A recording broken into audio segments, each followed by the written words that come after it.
You could almost say it's a history whodunit. Who created a system where the person that gets the most votes is not elected president? A system different from most elections we're used to, from the way that most people probably voting feel like it's going to go, the way we elect state legislatures, school boards, congresspersons, governors. Whoever gets the most votes wins. And in the past few weeks, I've seen the blame shifted around. The wig wearers, the slaveholders, the elitists of old, Democrats, the Republicans, Alexander Hamilton, James Madison. But indeed, so many have a role in the Electoral College. And some strange political bedfellows, a Mississippi segregationist, an obscure New Jerseyan, a talented writer with a peg leg, Bob Dole, an anti-feminist congressperson, the Urban League, President Nixon, and, well, Joe Biden, at least a little.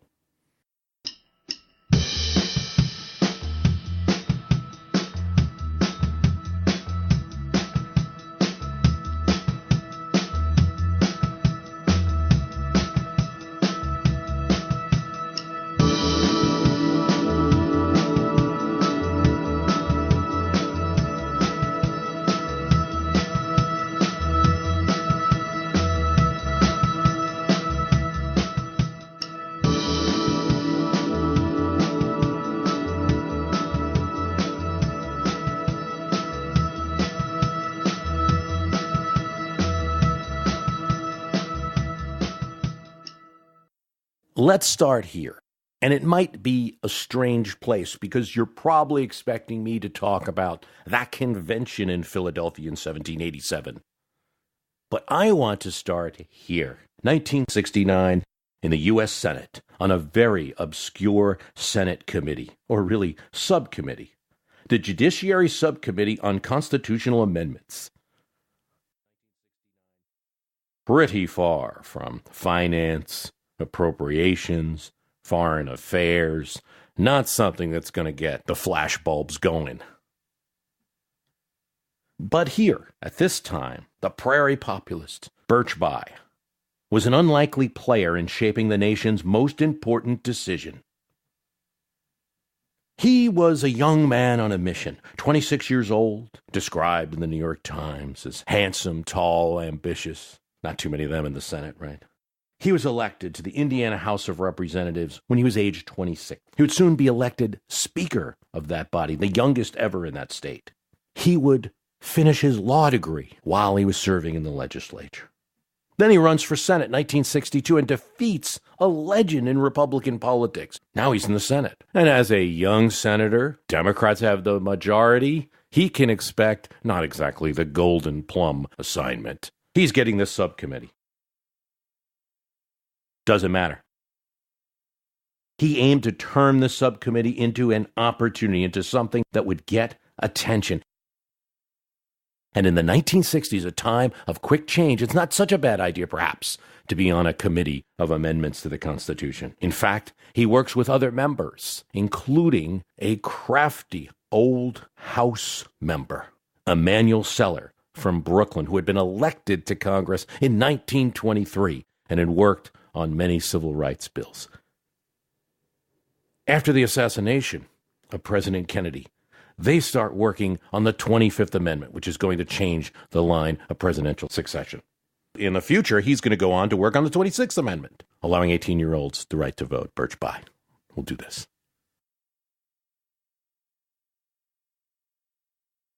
But that's not what he wanted the 26th Amendment to be. If it was up to Birch, that would have been the 27th Amendment. And what the 26th Amendment would have been is abolishing the Electoral College. He takes this on in 1969, and he has a lot going for him. A good House ally in, once again, the affable Emanuel Seller on the House side. The bill to abolish the Electoral College there is going to pass the House in 1969, 338 to 70, well past the two-thirds needed for a constitutional amendment to be proposed. He's got some heavyweight backers in the Senate. Republicans Jacob Javits of New York, Richard Griffin of Michigan, Howard Baker of Tennessee, Richard Schweiker of Pennsylvania.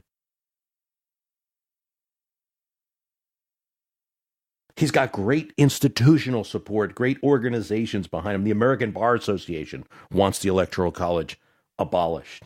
The NAACP, the Chamber of Commerce, the ACLU, the League of Women Voters, leading newspapers, and somebody else.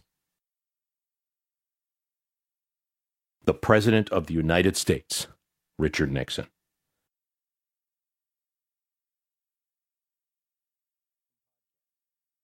Want to encourage you to sign up for the premium podcast, My History Can Beat Up Your Politics. And a note, we're entering the holiday season now. There is a mechanism there at My History Can Beat Up Your Politics premium.com where you can give a gift subscription to someone else. So we have that set up. My History Can Beat Up Your Politics premium.com.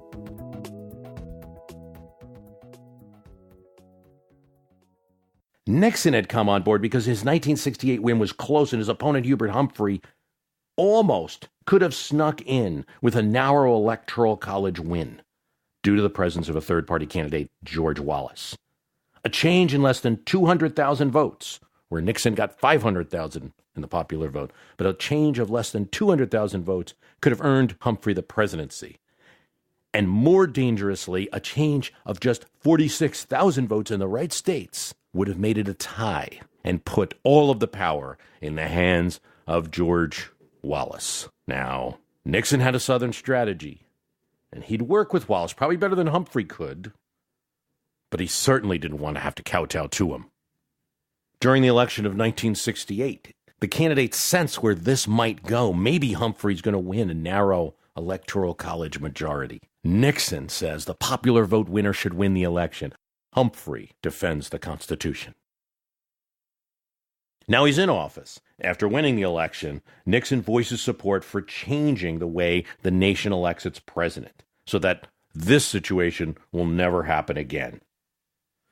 The resulting amendment by Seller, an attempt to put a constitutional amendment out to the state legislatures, where they're going to need 3/4 of the state legislatures, clears the House and goes to the Senate. They need 2/3 of the Senate. Here's the proposal. There'll be a popular vote, and the popular vote winner will become president unless they cannot get 40%.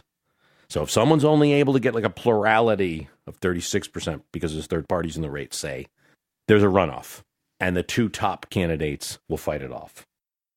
No involvement from any electoral college, that's abolished. No involvement from the House or Senate. Bay's battle was in the Judiciary Committee. He's a member of that committee, but Mississippi Senator James Eastland, a segregationist, was against the proposal. He did everything he could to stymie the effort. For one, he introduces a poison pill. Says, well, instead of 40%, let's do 50. Well, 50 is going to change the whole ball game. Well, not everyone's going to get 50% of the vote. Many presidents in recent elections have not. Scary to some proponents. He really didn't want a popular vote. This is what we call a poison pill bill intended to kill it. Eastland's committee starts hearing this, but he arranges to have witnesses without consulting Bay. The witnesses were mostly opposed to a popular vote. One of them is Theodore White, a historian. He opines that the popular vote would lead to racial oppression. Minority groups would lose their identity when all votes are equal. A direct system would react brutally on our black population, White says. Another professor at Yale said to the group of, lest we forget, Republican and Democratic senators, to this group, that the popular vote would encourage third parties. Do we want that?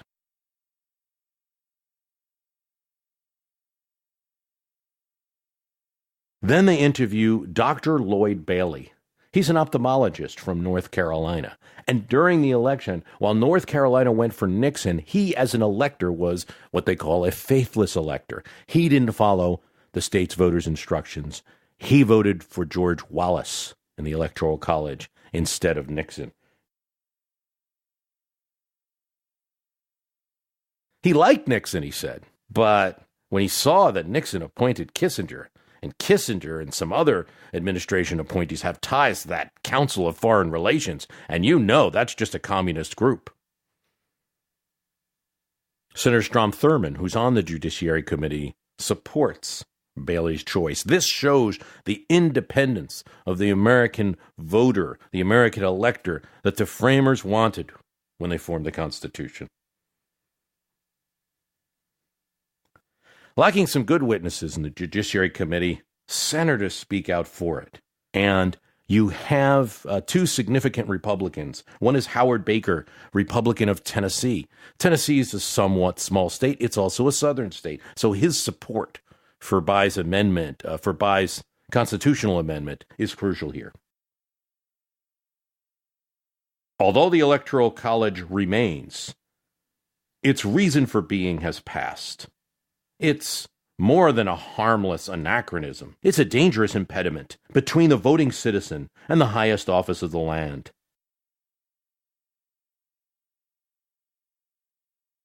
Richard Schweiker, Republican of Pennsylvania, also supports the popular vote. And by the way, he says, this isn't going to help third parties that much, because if it's a runoff system, the only thing a third party is going to be able to do is not win the presidency, but force the two main parties into a runoff. Edmund Muskie of Maine says, it's a faulty premise that the president represents the states and not the people.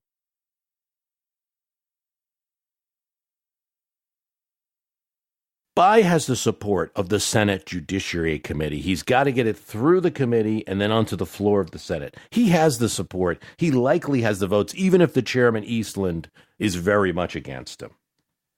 But Strom Thurmond of South Carolina, who's on the committee, he stalls with various amendments tacked on, with other procedures, with postponements, using all the senatorial procedures and courtesies afforded a senator. From June 1969 to April 1970.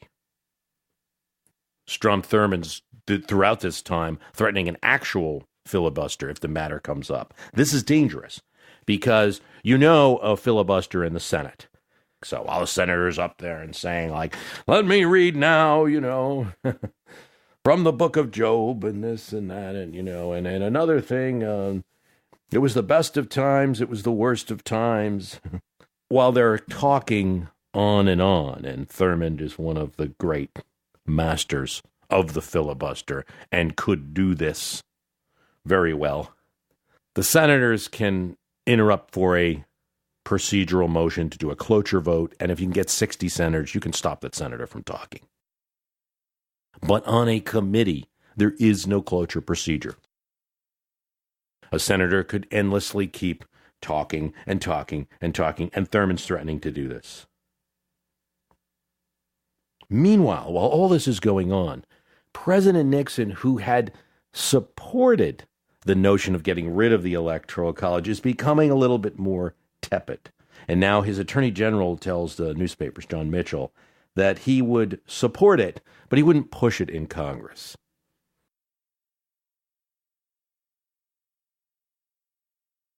That seems to be a signal to go ahead and resist. So Bayh does something. He asks his GOP co-sponsors to help him with Nixon, to get Nixon to push some of the senators to vote for it. But there's to be no arm twisting from the president. He's unsuccessful. It is at this point that Bayh, sensing that the president is going to deliver a vote here, he just wants to be wrapped in the flag of popular vote, but isn't going to deliver votes. Bayh tells Thurmond, Nixon has a Supreme Court justice coming up, Carswell. He's well liked by the South. He's from Florida. He tells Thurmond, you filibuster this in the Judiciary Committee, I'm going to filibuster Nixon's Supreme Court justice. Thurmond sees that threat. He wants Carswell on the Supreme Court, and he relents. Now it's on the floor of the Senate.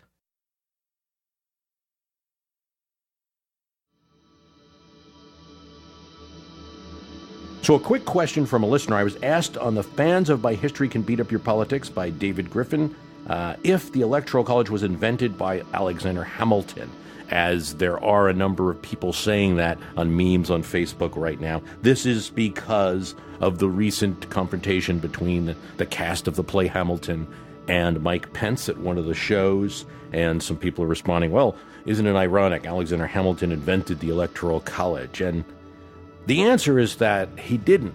He really didn't, because as we're about to talk about, the committee that would end up creating the Electoral College created it while Alexander Hamilton was out. He had left the convention for a time and went back to New York to finish up law practice.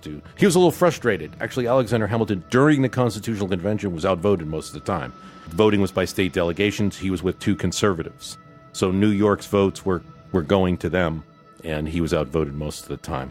He couldn't wait for them to be absent and then vote alone, because they didn't allow that. You had to have a quorum in your delegation for your state's vote to count. So Alexander Hamilton had a limited influence on the convention. I think, first of all, he gets a lot of attention, especially nowadays with the play and everything, some of it deservedly, but also because he was such an advocate for the Constitution after the fact, after it was created.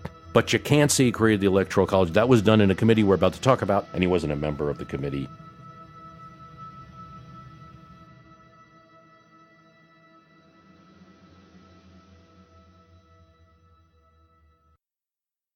Howard Baker of Tennessee, once again. I am from a small state, Baker said. And if we get an advantage as a small state, it's demonstrably unfair, that advantage. Henry Belmont, Oklahoma Republican, says, I was against direct vote too, because I thought of it as hurting small states. It helps small states. Look at this, Belmont says. 16 states were not visited in the 1968 presidential election. 16 states. And they all range from 3 to 10 electoral votes. Don't tell me Electoral College helps small states. But there was significant opposition, and a big leader of the opposition was Roman Hruska from Nebraska. If we adopt this, he said, this will set our republic out on uncharted sea, with no guarantee that the slightest political breeze won't capsize our ship of state. And from September 11th to September 17th, 1970, there's debate on this matter. There's amendments, there's votes, there's talks. Bayh sees what's going on. They're putting on too many amendments. It's in effect a filibuster by any other name.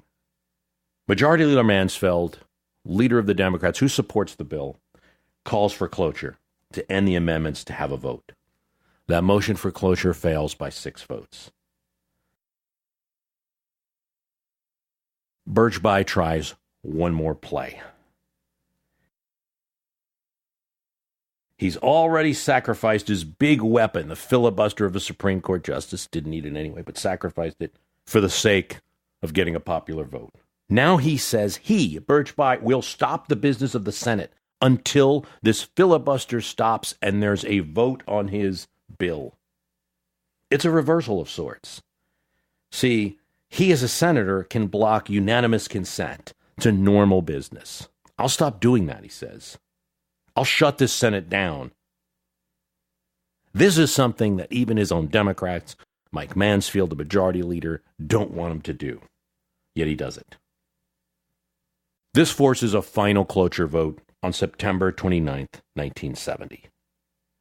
There are 53 senators, enough for a majority, but not enough to get 2/3 who vote for cloture. Blocking it, particularly are Southern Democrats. There's Robert Byrd of West Virginia, Eastland of Mississippi, Richard Russell, LBJ's old protege from Georgia, Sam Ervin, a Democrat from North Carolina, Fulbright of Arkansas. There are also Republicans who are voting no on cloture, in effect to kill the bill. Bob Dole of Kansas, Barry Goldwater of Arizona, John Tower of Texas. A majority of both parties' senators wanted to continue debate, but there were enough combined to block the bill. 36 senators was all they need. And that's the most significant modern attempt to end the Electoral College, ended with a filibuster.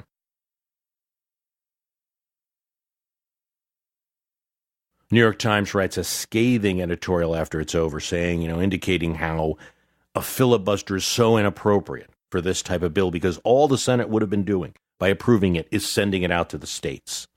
Filibuster should be used for legislation that might be passing the Senate too hastily, but not for something that the states have to vote on in any case. 36 senators were enough to kill the most significant attempt to get an amendment on the Electoral College. Now, if you're a supporter of the popular vote, you want to shake your fist right now, and who you're going to shake your fist out at is some of those old opponents that you know so well in history, Southern senators, opponents of civil rights of old.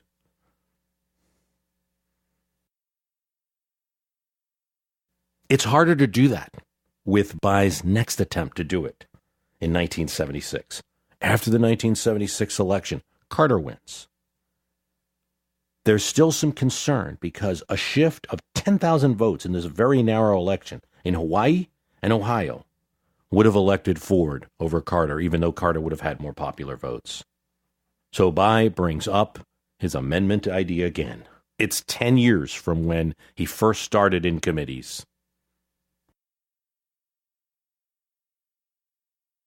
And 6 years since it's had a vote. He's got two problems, though.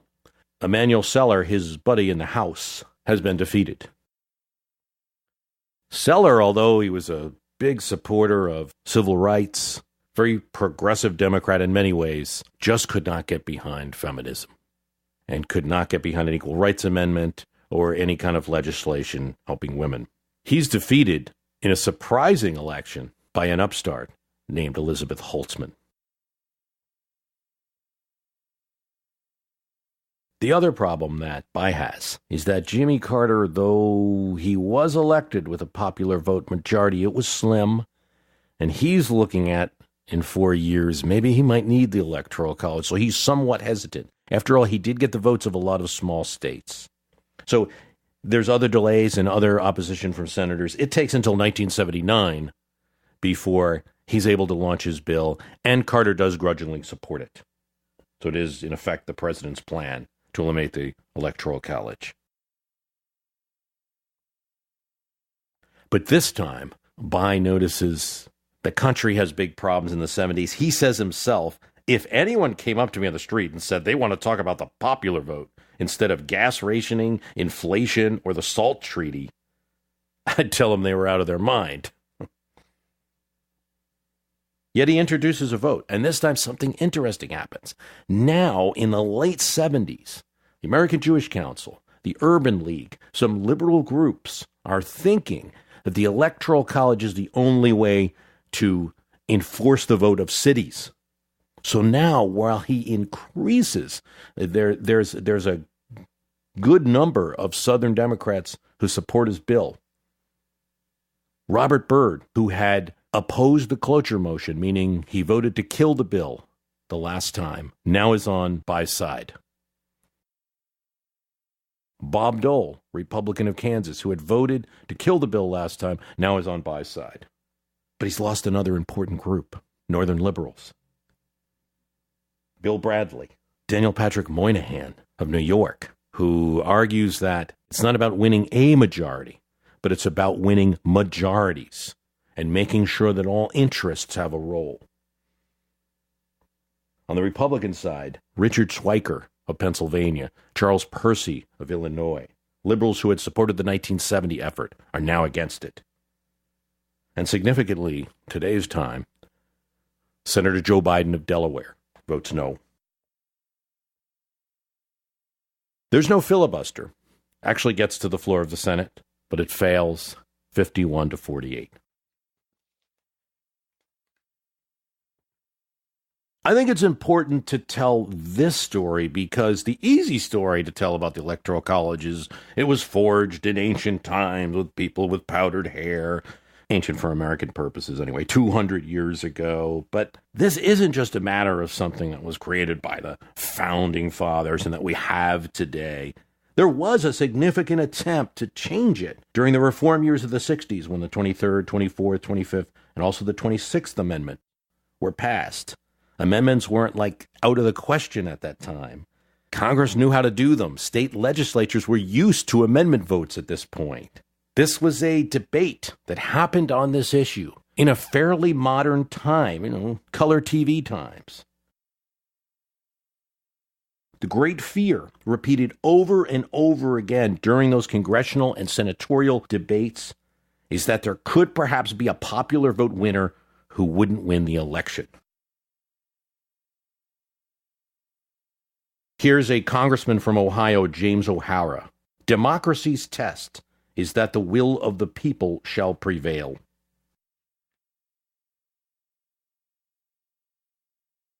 I do think in the 1960s, if, for instance, the size of the disparity in 2016 over 2.2 million votes had occurred, that there would have been easily votes for passage at that time. I think that the size of the difference between the popular vote winner in this election and the Electoral College winner is so large that it makes the issue visible. And since I'm the guy that does the podcast on history and politics, you're getting a lot of questions now. Who started this thing? How did it come about?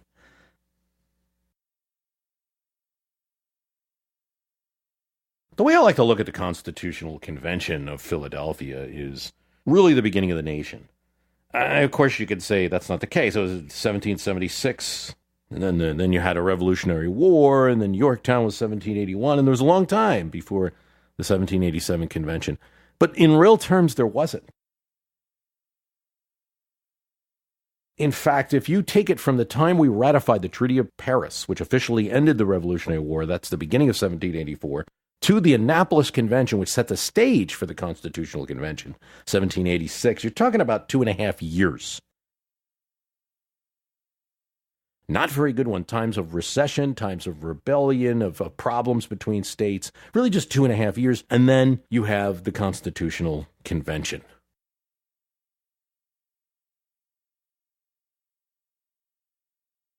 Delegates from states meet May 1787. It begins with Edmund Randolph of Virginia proposing the Virginia Plan. And the plan is not what would end up happening, but the Virginian delegation thinks that it might be. This is how they lure Washington. Most of this is constructed by James Madison in Virginia. He plans that it will be an increased national government, a more powerful one. There will be an executive, and that executive will be elected by the legislature. That's the Virginia plan. In hindsight, it was silly for the Virginians to think that they were going to control this whole thing with so many states and so many voices. There's a lot of fights, but most of them are between big and small states. They differ on whether to have a president or a council of presidents, like Pennsylvania does, like a council executive. Eventually, they decide on one person, and then they discuss how to elect this person, initially called a executive, and eventually they shift to president, the term they were using for someone who was the president of Congress at that time, or Washington was sitting at this convention and presiding over it, so he's the president of the convention. See, that would be a good term. It kind of is a softer term than executive or magistrate or anything like that that might seem to give this person more power. The dominant method throughout the convention, as they're debating, May, June, July, August, the dominant method, and they have about 30 discussions over how to select the executive. The dominant method is that the president will be elected by Congress. Okay? But even there's variance, because you can have the House elect the president, you can have the Senate elect the president, you can have a joint election for president. Each of those three do different things. If it's the House, you're sending it a little bit more to the people. If it's the Senate, that's very elitist. Because there's 2 senators for every state, you're increasing greatly the power of the small states. And if you do a joint vote, you're giving a little power to the small states, but giving more power to the larger states. So all three of those are debated. There is another voice, but it's a small one. James Wilson of Pennsylvania, Daniel Carroll of Maryland. These delegates say the people should vote on the president.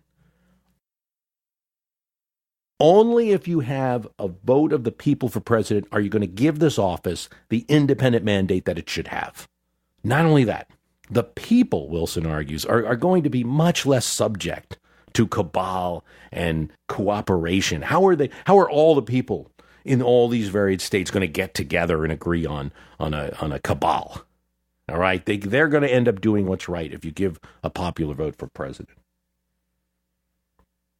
They look like pioneers today, but there was little support for their plan. More than a majority of the delegates did not want this popular vote.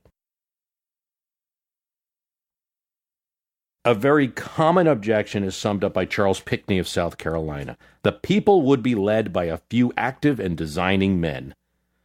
He's from South Carolina. He's using the same words repeated by Elbridge Gerry of Massachusetts. Designing men might lead the people in the wrong direction. Plus, there's differences between voting systems. Pennsylvania has a popular vote. Most states do not at this point.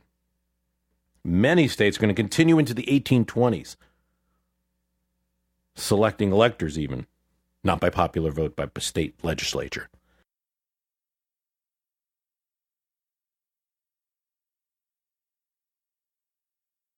Also, how are you going to have national figures to run for president at this time? This time where there aren't roads that are connecting all the states, when newspapers are in the local areas? The only people you know are a few figures like Washington. Perhaps Franklin would be the only that are known nationally. How's this going to work? You have to get a group of people that know who the players are, and that would be Congress. But even though they're pretty much settled on selecting the president, having the president selected by Congress, there's always uneasiness about it because there's some fear that, well, now the president is going to be subject to them. He's going to have to curry favor with Congress to get reelected. Okay, we'll make the president ineligible for reelection. Well, most of the delegates don't like this either. If you make him ineligible for reelection, he's going to be a lame duck his whole term. He's not going to be inspired to do a good job. Presiding over this convention, though not participating in the debates, but presiding physically over the convention, being seen at all times, is the former General Washington. And I think a lot of delegates know that if they create an office of president, he's going to be it. Do you really want to give him just one term? Why, as long as you can have Washington, maybe it's a good thing. So they want to make the president eligible for reelection. But then if the choice is Congress, he's going to have to keep going to Congress and awarding them with favors. This is the exact kind of horse trading and cabal that they want to try to avoid in the New Republic. During some of these debates, David Brealey of New Jersey, the chief of the Supreme Court there, advocate of small states, he's opposed to the vote by Congress. He's opposed to even a joint vote between the House and Senate. He says, if you combine votes like that, where the small states' votes are mixed with the large states, we've done that in New Jersey with counties, and every time we combine counties, the smaller counties get eaten up. So, August 31st, these delegates have been meeting for a long time, and matters that haven't been decided go to the Committee of Unfinished Parts, or Postponed Matters, the Committee of 11. Their members are people who, we don't often hear. Brealey is the head of this committee. Abraham Baldwin of Georgia, Roger Sherman of Connecticut, Daniel Carroll, our popular vote advocate from Maryland, Gouverneur Morris from New York, but now representing Pennsylvania, John Dickinson of Delaware, Nicholas Gilman of James Madison. These are all the people who haven't been hotheads, by the way, in some of the other debates. And they go off and try to resolve some of these matters. Well, the interesting thing is the selection of president wasn't supposed to be one of these matters. This was decided, but I think there's uneasiness about it. Brealey's heading the committee. The trouble is we have no notes of this event, but from John Dickinson's report, it was James Madison and Gouverneur Morris. Gouverneur Morris is known for his talented pen. A lot of the writing of the Constitution, the style of it, is through his pen. In order to make a more perfect union, that's his phrase. Very well known, very respected, has a peg leg. He's a force in the convention, maybe a quiet force. From Dickinson's account, it is Madison and Morris who sit down and work out the details of what's the Electoral College. But, we don't have notes, so we don't know how much the other members of this group participated. In fact, the Electoral College idea isn't entirely new either. The idea of a mediated type election isn't new. James Wilson proposes something like this early on in the convention. It's not detailed in the notes. John Dickinson has a plan where states will choose a few people, and then Congress chooses among them. So you have this kind of mediated election. But they work out the plan, okay? The electors will meet in the capitals on a certain day. They will vote for two people. To avoid Georgia just voting for somebody from Georgia, Massachusetts just voting for somebody from Massachusetts, and this thing ending up with one big tie that's hard to figure out. They have to vote, each elector, for at least one of those people to be from outside their state. Okay. Well, now you're giving the electors two votes, so what do you do with the second vote, with the person that comes in second? Well, they create the office of vice president. It goes back, and while not everyone is happy, they're happy enough. And during the constitutional debates, the Electoral College is not something that is widely criticized. And Alexander Hamilton, in his Federalist paper, is going to go out there and defend it. And that's why I think he's being tagged sometimes as the inventor of it, very much after the fact. Another point to address here, one that's coming up a lot now, was the Electoral College created to enforce slavery? And I don't think so. I mean, you're hearing a lot about it recently, especially as there's some anger about the Electoral College, but nothing in particular about the Electoral College in and of itself is what's encouraging the slavery system. Remember, absent the Electoral College, the way the Constitutional Convention was going was to make the vote for president a vote of Congress. And all of the compromises about slavery, including the 3/5 compromise, the way that Congress would do its representation, had already been decided at this point. An election by Congress would have been just as prejudiced, if you will, in favor of slavery states as the Electoral College was. Nothing in particular about the Electoral College. The committee that decides this is representative of one person from each state. There's just as many northern members as southern members. Also, you have to keep in mind the largest slave state is Virginia, and Virginia wanted the Virginia Plan, and that plan called for election by Congress. So nothing about the Electoral College is necessarily coming from them. New York, New Hampshire, Massachusetts, all of these states opposed a popular vote when James Wilson brought it up. This is like a kind of Pennsylvania and Maryland idea of the popular vote for president. New York would not do a popular vote for presidential electors until the 1820s. You don't have a popular vote going until the 1828 election. And I think it's something close to like debates that go on about Nazis. You like to attach like something bad to the debate. So we don't like the Electoral College now. We're going to attach its legacy to slavery. There's nothing particular about the Electoral College except to say that if you're going to say that, the whole Constitution, in effect, is connected to slavery. It was a union between states of which there were northern states that were discouraging slavery, if not banning it, and there were southern states that were continued the practice of slavery. There's no way to do a union where you're not going to perpetuate that institution. And so you could make an argument, and many did at the time of the Civil War, that the Constitution itself promoted slavery. I don't think anything about the Electoral College in particular did more than the whole Constitution did, or more than, of course, the culture of the times did.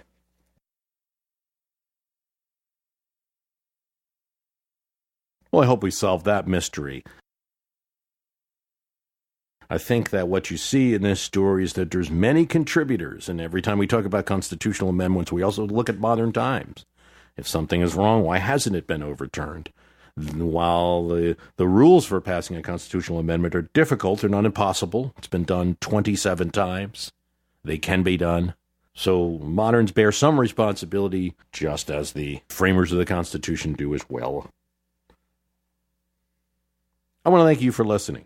Website is www.myhistorycanbeatupyourpolitics.com.